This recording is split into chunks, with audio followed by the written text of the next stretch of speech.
ఆంధ్రప్రదేశ్ను మాత్రమే కాదు తెలంగాణ జిల్లాల్లో కూడా అకాల వర్షాలు రైతన్నల నడ్డివిరిచాయి. కోలుకోలేని దెబ్బ కొట్టాయి. ఖమ్మం, మహబూబాబాద్ నుంచి నిజామాబాద్ వరకు అన్నదాతల గగ్గోలు పెడుతున్నారు.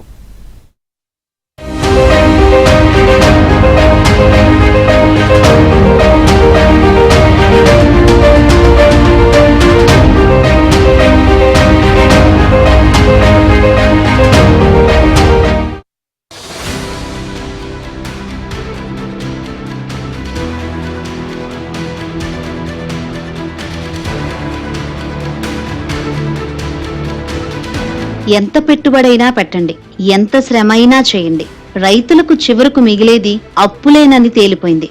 ఏ పంట వేసినా చుట్టు చివరకు చేతికి రాకుండా నేలపాలవుతుంది. అది మొక్కజొన్న అయినా, వరి, మామిడి, మిర్చి అయినా సరే. అకాల వర్షాలకు అంతా పోయి చివరకు ఆకలి కేకలే మిగులుతున్నాయి.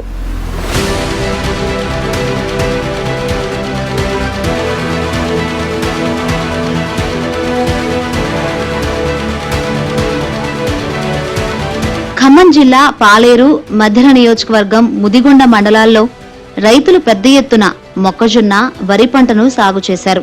వర్షాకాలంలో సాగు చేసిన ప్రతి మిర్చి పంటలకు వివిధ రకాల తెగుళ్లు, చీడపీడలతో పెట్టిన పెట్టుబడులు రాక అప్పుల పాలై రైతాంగం తీవ్రంగా నష్టపోయింది. ప్రత్యామ్నాయంగా పత్తి, కొంతమేర మిర్చి పంటలు తొలగించి మొక్కజొన్న, వరి సాగు చేపట్టారు.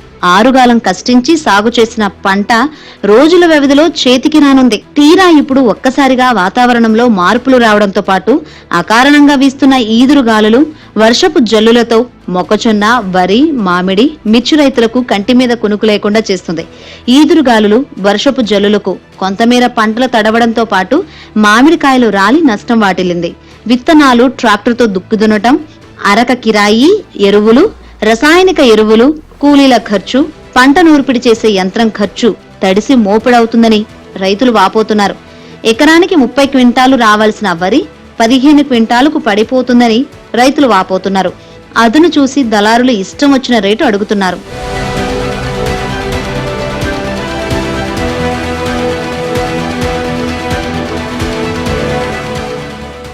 పత్తి చేలు అధిక వర్షాల వల్ల దిగుబడి రాక పూత రాలిపోయి అటు ఇటు ఎకరానికి 2 నుంచి 3 క్వింటాలు పత్తి వచ్చింది. సరే పత్తి అయిపోయింది కదా, మొక్కజొన్న లాభం వస్తుందంటే ఆలోచనతో మొక్కజొన్న పత్తి తీసేసి ఇంకొక 20 రోజులైతే ఈ స్టేజ్ పంట చేతికి వచ్చే టైంలో ఈ ఈదురు గాళ్ళు 3-4 నుంచి గాళ్ళు బాగా వేస్తున్నాయి. ఈ గాళ్ళకి నైటు అధికంగా గాళ్ళు రావటం వల్ల చేను మొత్తం ఎక్కడికక్కడికి ఇరిగి కింద పడ్డది.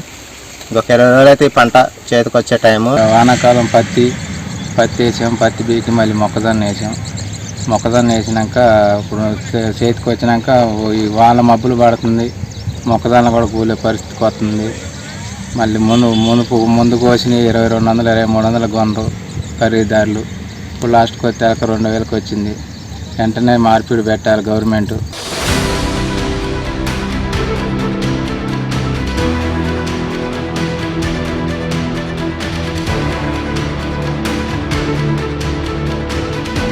ఇంకోసారి వర్షం వస్తే పంట పూర్తిగా దెబ్బతిని పెట్టుబడి మొత్తం పోతుందని రైతులు భయపడుతున్నారు. మొత్తం పంట చేతికి వచ్చే వరకు కంటి మీద కునుకు లేకుండా బతకాల్సి వస్తుందని రైతులు అంటున్నారు. పండిన మొక్కజొన్న, వరి పంటకైనా గిట్టుబాటు ధర కల్పించేందుకు కొనుగోలు కేంద్రాలు ఏర్పాటు చేయాలని కోరుతున్నారు.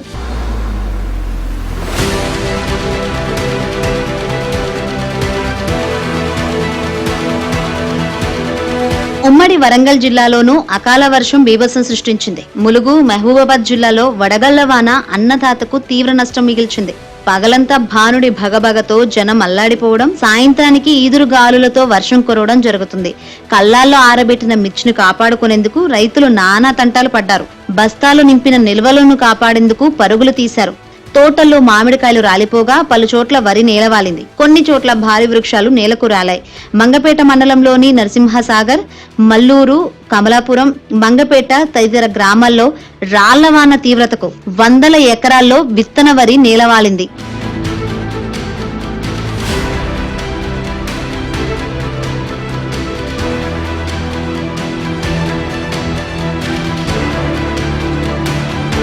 మహబూబాబాద్ జిల్లా తొర్రూరు మండలం అరిపిరాల, అమర్సింగ్ తండా, పెద్దదుబ్బ తండాలో భారీ వర్షం గాలి దుమారాలకు వరి పంట మొక్కజొన్న పడిపోయి రైతులకు తీవ్ర నష్టం జరిగింది. చేతికంది వచ్చిన పంట నేలపాలు కావడంతో రైతులు లబోదీవమంటున్నారు. అప్పులు చేసి పండించిన పంట ఇలాంటి అకాల వర్షాల వల్ల నష్టపోతున్నామని ప్రభుత్వం పంట నష్టాన్ని పరిశీలించి తగిన నష్టపరిహారం ఇప్పించాలని రైతులు కోరుతున్నారు. ఏంటంటే నేను ఒక వికలాంగుని, నేను కౌలు చేస్తున్నా ఒక 3 ఎకరాలు. కాబట్టి నిన్న వర్షం వచ్చినా మొత్తం ఒక 2 ఎకరాలు మొత్తం వాటర్ ఉంది సార్ లోపలికి.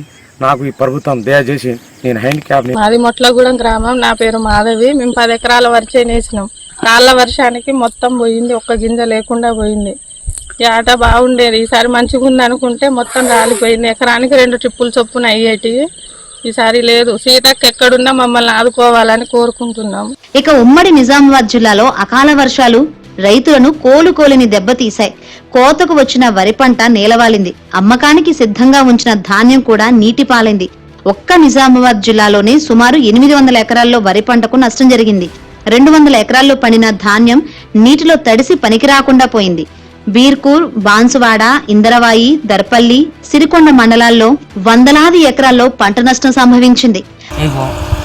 పంటలు ఇట్లా రేపు గోదామని ఉంటుంది. రేపు గోదాం అనే టైంకు వర్షం వచ్చింది, అడ్లు రాలిపోయినాయి, వరి కూడా ఒరిగింది. ఏం పరిస్థితి ఇది? రైతులము రాత్రి వాళ్ళు కష్టపడుతున్నాము, ఇంకా కాలా తిరుగుతున్నాము. వర్షం వచ్చింది, నష్టపోతున్నాము. మాకు ఈ గవర్నమెంట్ ఏం చేస్తుంది? ఏం చేయాలా? నేను దాదాపు 10 ఎకరాల వ్యవసాయము చేస్తాను, వరి పండిస్తాను. వర్షాకాలం సన్నమే, మళ్ళీ యాసం కూడా సన్న వడ్లే పండిస్తాం. లాస్ట్ ఇయర్ ఆల్రెడీ ఇది వడగళ్ళ వానతో మొత్తం పోయింది 10 ఎకరాలు. మళ్ళీ ఇప్పుడు 2-3 రోజుల్లో పోసేది. చూడండి మీరు ఎట్లుందో, మంచిగా కోయటానికి వచ్చింది పక్వానికి. మళ్ళీ ఇది కూడా నాశనం అయిపోయింది. ఈ నాశనమైన దానికి మేము ఏం చేయాలి? పిల్లలేమో చదువుకుంటున్నారు, వాళ్ళకు ఉన్నత చదువులు చదివారంటే మేము ఇక ఆరుగాలం పండించి కష్టపడితేనే, ఈ అడ్లు పండితేనే, మాకేమైనా వస్తేనే వాళ్ళకు పిల్లలకు డబ్బు పెట్టి చదివిస్తున్నాం. ఇట్లయితే మేము వ్యవసాయం ఎలా చేసుకోగలుగుతాం? పంటలు పూర్తిగా దెబ్బతిన్నాయని తమను ప్రభుత్వమే ఆదుకోవాలని వాళ్ళు వాపోతున్నారు.